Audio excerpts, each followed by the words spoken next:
فرمایا نیکی محض یہ نہیں کہ بندہ قبلہ کی طرف منہ کر کے نماز پڑھتا رہے، بلکہ اصل نیکی یہ ہے کہ بندہ سب سے پہلے تو اللہ اور یوم آخرت اور ملائکہ پر ایمان لائے، اللہ کی کتابوں کو مانے، اللہ کے پاک پیغمبروں کو مانے۔ یہ پہلے حصے میں ایمان کو بیان فرمایا، یعنی کہ نیکیوں میں سب سے بڑی نیکی ایمان ہے، اور یہ وہ نیکی ہے کہ جو بنیاد بنتی ہے ہر نیکی کی قبولیت کی۔ اگر بندے کا ایمان ٹھیک نہ ہو، بندہ جتنی بھی عبادات نیکیاں کرتا رہے وہ نیکیاں اس کو فائدہ نہیں دیں گی۔ یہ حقوق اللہ ہوتے ہیں جو اللہ تعالیٰ کی حق بندے کے اوپر لازم ہوتے ہیں۔ فرمایا جب تم میری ذات کو بھی مانو، یوم آخرت کو بھی مانو، میرے فرشتوں کو بھی مانو، میری کتابوں کو بھی مانو، میرے انبیاء کو بھی مانو، تو فرمایا پھر تمہارا کام یہ ہے کہ وہ عزیز مال، وہ پیارا دنیا کا مال کہ جن سے تم بڑا پیار کرتے ہو، تھوڑا تھوڑا کر کے کماتے ہو، وہ میری محبت کی وجہ سے دو۔ مالک کن کو دے؟ فرمایا ذوی القربا، اپنے غریب رشتہ داروں کو دو۔ فرمایا اپنے رشتہ داروں کو جو مستحق ہے ان کو دو، یا مستحق نہیں بھی ہے تو یہ بھی ایک صدقہ اور نیکی بن جاتی ہے جب بندہ اپنے گھر والوں پہ لگاتا ہے، اپنے بچوں پہ لگاتا ہے۔ کیونکہ نبی پاک علیہ الصلوۃ والسلام کا فرمان ہے کہ صدقات میں سے بہترین صدقہ یہ ہے کہ بندہ اپنے بچے، اپنی بیوی، اپنے گھر والوں کے خرچے کو اٹھائے۔ تو یہ یاد رکھیے گا کہ یہ ضائع نہیں ہوتا، یہ نہیں ہے کہ صرف یہ دنیا کی رسم پوری ہو رہی ہے، بلکہ یہ بھی ایک انسان کے اوپر فرض ہوتا ہے کہ معاشرے کے مطابق اپنی خاتون کو لباس دینا، نان نفقہ سکنا۔ یہ علماء فرماتے ہیں کہ جب بچے کا نکاح کرنا ہونا تو یہ چیزیں اسلام کی طرف سے فرض ہوتی ہے۔ اگر وہ بچہ ان چیزوں پہ قادر نہ ہو تو وہ اس کا نکاح ہی نہ کرو۔ کیا؟ نان، نفقہ، سکنا۔ ایک جو بچی آپ بیاہ کے لا رہے ہیں بچے کے لیے، اس کا کھانا جس طرح کا وہ اپنے گھر میں کھاتی تھی، یعنی کہ جس درجے کا گھر کھانا کھانے سن اس طرح کا کم از کم نفقہ، اس کا ماہانہ خرچہ یا اس کا زندگی گزارنے کا خرچہ یہ مرد کے اوپر لازم ہوتا ہے۔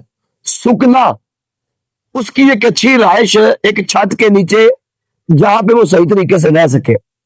یہاں پہ میں ایک بات کی طرف توجہ کرنا چاہتا ہوں۔ میرے خیال سے قرآن پڑھتے پڑھتے اس کو اپنی زندگی کے معاملات میں بھی دیکھنا چاہیے کہ کیا ہمارے گھروں میں قرآن پہ عمل بھی ہے کہ نہیں۔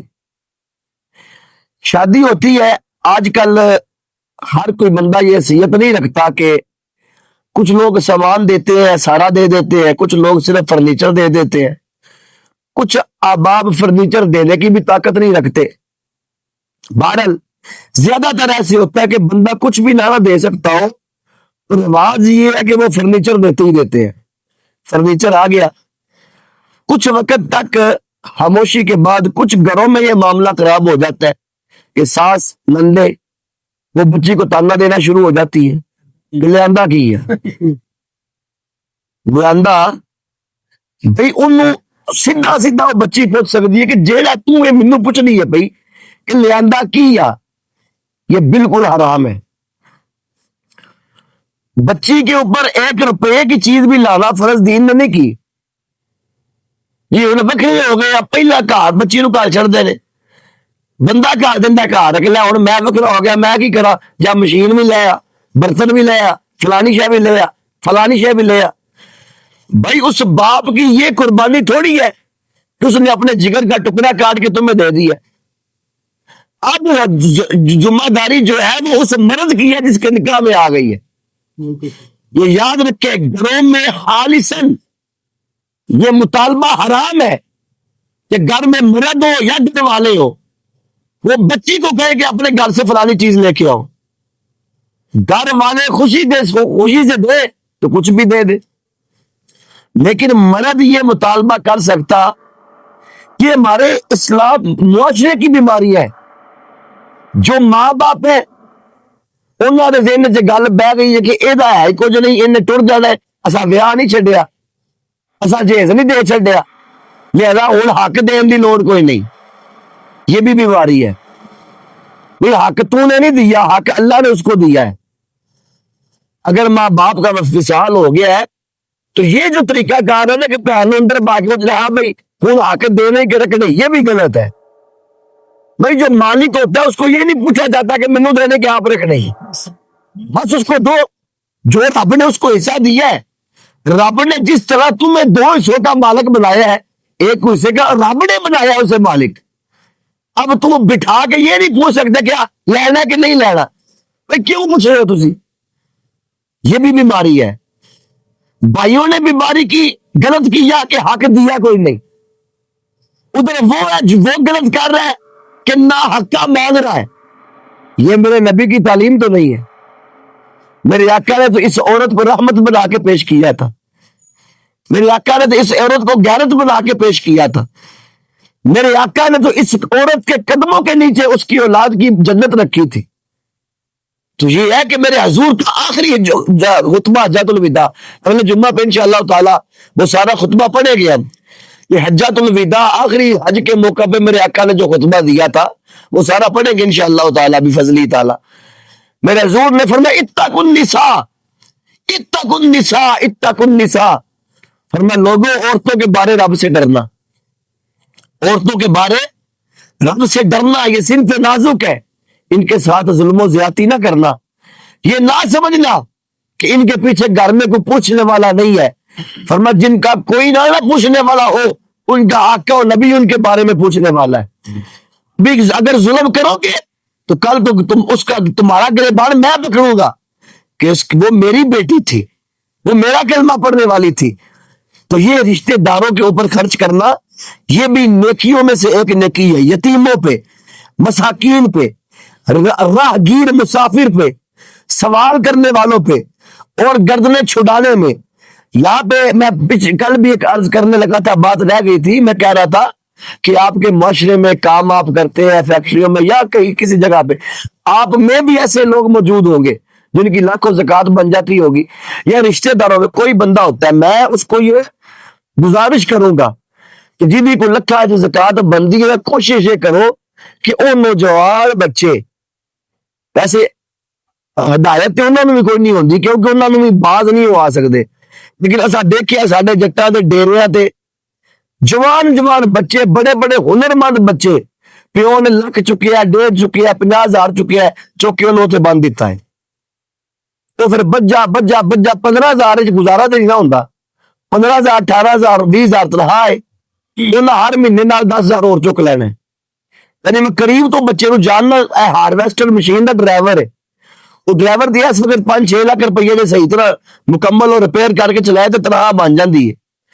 اس بندے نے 4 لاکھ روپیہ تے انہاں بڑا بھرا نشئی ہے، 4 لاکھ انہاں چکیا تے اس منڈے نے تے بند دیتا ہے تے کئی سالاں تو، یعنی کہ وہ غلام بنا کے، یہ بنانے والے بھی غلط کرتے ہیں، لیکن ہمارا معاشرے میں رہتے ہوئے حق بنتا ہے اگر کسی نے رب کو مال دیا ہے تو وہ کسی ایسے کے کام آ جائے، اس کی زندگی سنور جائے۔ یہ ہے تو فرمایا گردنیں چھڑانے میں، جے کسی نے کوئی بندہ جکڑ کے بیٹھا ہے نا تو ان تسی اپنے مال دے نال آزاد کروا چھڈو۔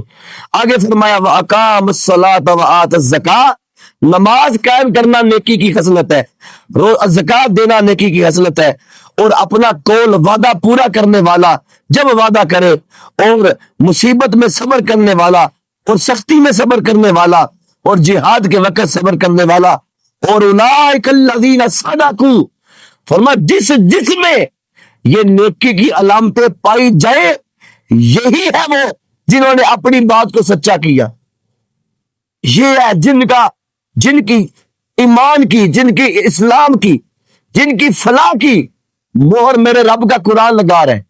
اولئک الذین صدقوا، یہی وہ جنہوں نے اپنی بات کو سچا کر دیا، وَأُولَٰئِكَ هُمُ الْمُتَّقُونَ، اور یہی پرہیزگار ہے۔ اگلی آیت کا ترجمہ کر کے اجازت، یا ایھا الذین آمنوا کتب علیکم القصاص فی القتلی۔ اب یہاں پہ یہ سن لے، قبیلہ اوس اور حزرج یہ دو قبیلے تھے، انہوں نے اصول بنایا تھا کہ جس قبیلے کے پاس زیادہ مال یا زیادہ ہتھیار ہوتے تھے نا، وہ لڑائی کرتے تھے۔ انہاں دے جننے بندے مرے ہوندے سن نا، جیڑا غلام مریا ہوندا سی نا، غلام دے بدلے آزاد مار دے سن، عورت دے بدلے مرد مار دے سن، بچے دے بدلے جوان مار دے سن، تے مرد دے بدلے دو بندے مار دے سن۔ اتنا زیادہ ظلم تے قتل و غارت ہوندا سی، رب تعالیٰ نے قرآن میں آیت نازل کر کے ان کے عمل کی نفی کر دی۔ فرمایا یا ایھا الذین آمنوا کتب علیکم القصاص فی القتلی، فرمایا اے ایمان والو تم پر قصاص ہے، اگر کوئی قتل کر دے تو اس کے بدلے میں قتل کیا جا سکتا ہے، لیکن کیا؟ الحر بالحر، آزاد کے بدلے آزاد، یعنی اگر کسی نے ایک قتل کیتا تو جواب دے وچ ایک ہی قتل کیتا جا سکتا ہے۔ والعبد بالعبد، اور غلام کے بدلے غلام، والانثى بالانثى، اور عورت کے بدلے عورت۔ اچھا یہ حکم ہے عزیمت کا، کہ یہ رخصت کا، کہ جو بندہ کسی کا قتل ہو جائے وہ کہ جی میں معافی نہیں دینی، قانون انہوں سزا دے وے انہوں قتل کرے۔ ہن قصاص دا مطالبہ کیتا جا سکتا ہے، مطالبہ کرنے والے میں کوئی غلط کہہ سکتا کیونکہ اپنی جان دا بدلہ لے رہے ہیں، لیکن اگے رب تعالیٰ نے ایک حکم بیان فرمایا، فمن عفی لہ من اخیہ شیء اتباع بالمعروف واداء الیہ باحسان، تو جس کے لیے اس کے بھائی کی طرف سے کچھ معافی ہو، فرمایا اجازت ہے کہ قتل کر سکتے ہو، لیکن یہ بھی ہے کہ تسی اپنی طرف رب دی خاطر معاف فرما چھڈو۔ فرمایا جس کے لیے اپنے بھائی کی طرف سے معافی ہو تو بلائی سے تقاضا ہو اور اچھی طرح ادا ہو، ہاں دیت لے کے معاف کر چھڈے یا قتل دا بدلہ قتل لے لوے، دونوں راہ قصاص بھی رب نے دیتا ہے تے جناب دیت دی اجازت بھی رب نے دیتی ہے۔ ذالک تخفیف من ربکم ورحمہ، فرمایا جڑے بندے قاتل نے نا انہاں دے واسطے دیت رکھ کے رب تعالیٰ نے یہ تمہارے رب کی طرف سے تمہارا بوجھ ہلکا کرنا ہے اور تم پر رحمت ہے۔ فمن اعتدی بعد ذالک فلہ عذاب علیم، تو اس کے بعد جو زیادتی کرے اس کے لیے دردناک عذاب ہے۔ فرمایا اے جڑا ہونے میں نا کہ دشمنی کٹن وچ ایک قتل ہویا تے ایسا خاندان مکانا ہے، ایسا شاید چھڑنی کوئی نہیں، بچیاں نو مار دینا، وڈیاں نو مار دینا، بیبیاں نو مار دینا، فرمایا یہ جاہلوں اور کافروں کا کام ہے۔ جب میں تمہیں اجازت دے رہا ہوں کہ قتل کے بدلے قتل، ہاتھ کے بدلے ہاتھ، آنکھ کے بدلے آنکھ، جتنی تمہارے ساتھ زیادتی ہو قصاص بھی اتنا ہی ہوگا۔ اللہ تعالی ہم سب کو عمل کی توفیق عطا فرمائے۔